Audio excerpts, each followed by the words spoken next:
So for the purpose of this video, we're going to be using my bike, which is a KTM Duke 390. It's kind of a classic beginner bike over here in Australia. I'll try and cover everything. If I miss anything, just hit me up in the comments.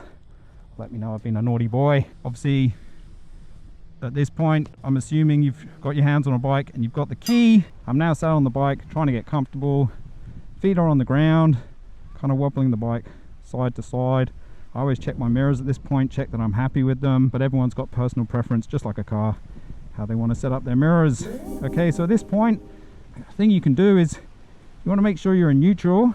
So I'm going to use my left foot, yeah, and if I tap downwards, that's going to mean that the bike is in first gear if I'm pushing down. So now I can't actually roll anywhere. So I got two options. I can pull the clutch in, so I pull my left hand in, and now I can actually roll forwards and backwards if I want to.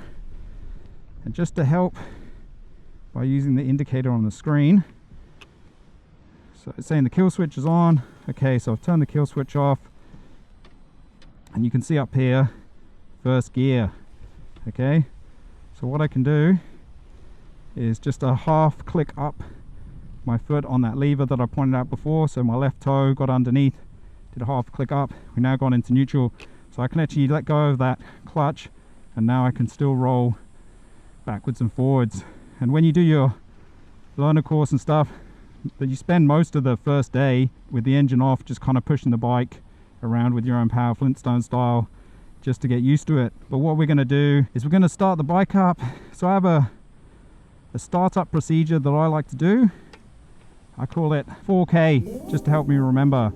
So whenever I'm starting the bike, or if I stall it, I think, okay, 4K, what does that mean?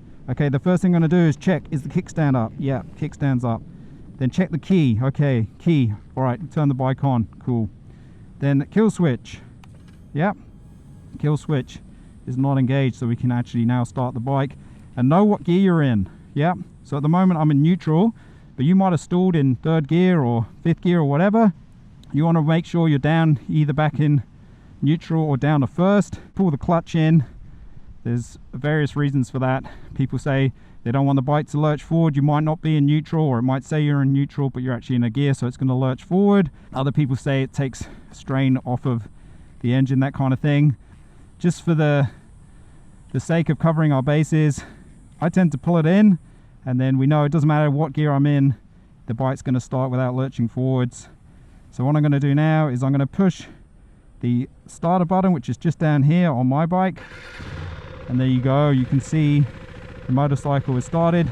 I can let go of that clutch now, clutch lever, because I'm in neutral, and nothing's going to happen. I can actually rev the bike, and because I'm in neutral, the transmission isn't engaged. So basically, you know, your gears and your clutch, they work together with your motor and your engine to send power to the rear wheel. And if you've got it in neutral and you're not in the gear, then there's nothing happening. So you can rev that engine as much as you want, but it's not sending anything to the rear wheel. Okay, so now what I'm going to do is I'm going to pull the clutch in, and with that lever down there, I'm going to push down once, and you might have felt the bike lurch ever so slightly forwards, but you can see now it's in first gear.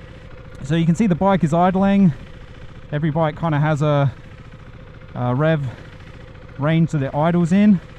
So if I start to release the clutch over here, we're going to enter what is called the friction zone, or the biting point. And like right now, you can see the bike is starting to move forward. A lot of bikes have what's known as a wet clutch. Basically, it means you're not going to burn the clutch out by just slowly slipping it out. So I'll just do that again. So I'm just releasing the clutch super slow, and then once it starts to bite, the bike is going to start moving forward. So we're going forward. That's the engine just starting to carry the bike forward. Okay, so I'm just going to pop it back up into neutral, which means I can now let go of the controls. Ooh, nice bit of dog poo. We're going to have to an inch in front of it, maybe that'll do. Try not to step backwards into the dog poo.